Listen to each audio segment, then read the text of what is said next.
Hello అండి. ఇక్కడ ఈరోజు నేను తలకట్టు దీర్ఘం, గుడి దీర్ఘంకి సంబంధించి కొన్ని అక్షరాలు ఇస్తాను. వీటితో మీనింగ్ఫుల్ వర్డ్స్ తయారు చేయాలి.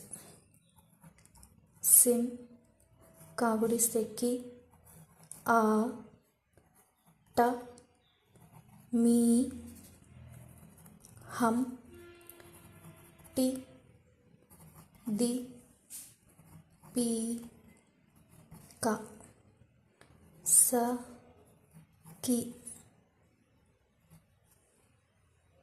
వ, ల, వి, లి,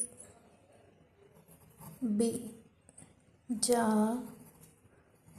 క, గి, జం, చి, మ, డ, త.